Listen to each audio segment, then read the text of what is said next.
I know you're rightly proud of the fact that you spent 15 years with the same team, began the career as a starter, finished as a starter with the Super Bowl championship. But there was a conversation with your dad that you had, I think, after winning the championship that made you realize, hey, I actually don't want to go back for another year. Well, it's weird because I don't cry at much, but whenever there's a story of in sports or like or any type of story where you make your parents or you make somebody proud of you, then those get me. And I'll never forget watching the movie Babe, and the pig wins the show. And the pig is basically looking at the farmer like, what's next, what's next? And he goes, that'll do, pig, that'll do. That's what I keep done it. Great job, proud of you, that's it. You don't have to do anything else. And I called my dad to talk to him, like, I'm really thinking about retiring. And I thought he was gonna, maybe put up some resistance to it, because in most ways, I only did it because my dad said, you can be a football player, you can get a scholarship. When you make it to the pros, when you win the Super Bowl, when you're an all-pro, when you're this, I did it because he told me that I could do it.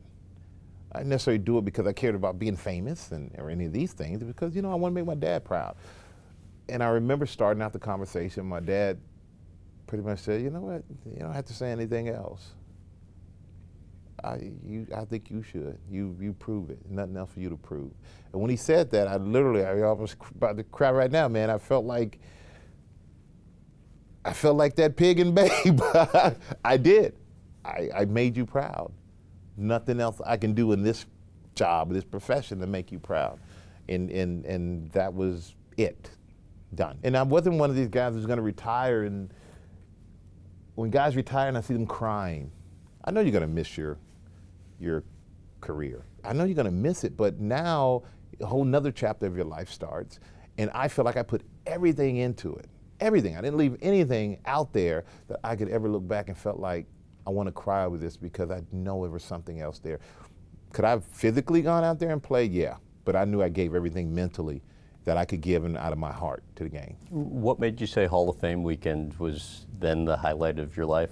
That was it, because like this career that I had all came down to being inducted into like the greatest fraternity, I guess you can call it, you can be inducted into when it comes to the game of football, the biggest sport in this country. And to be a part of that, only a very select few are able to be a part of it, was special. And also to have my family there. Like I have my parents and all my kids, and I had my co-workers and all my friends and people who came that I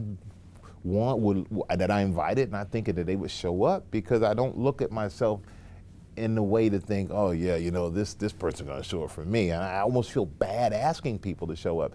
But everybody I asked showed up, was happy to be there, had a great time. And it was like bringing together all the people who were influential in my career in one way, shape, or form to the biggest celebration of my career as an individual. But the biggest moment was Super Bowl. I look back and I think Hall of Fame, yeah, as an individual, it's the greatest thing, would never give that up. But Super Bowl, just to see the happiness on a young Eli Manning, the first one, 3 or 4 years in the league, to see the happiness on his face is as happy as the joy on my face who've been there for 15.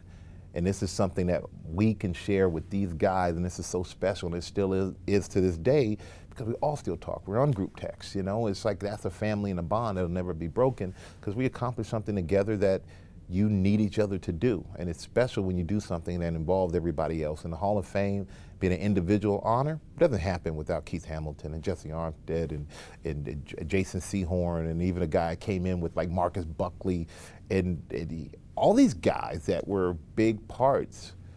Robert Harris, I can keep on naming, going on and on, were big parts of my life and my career.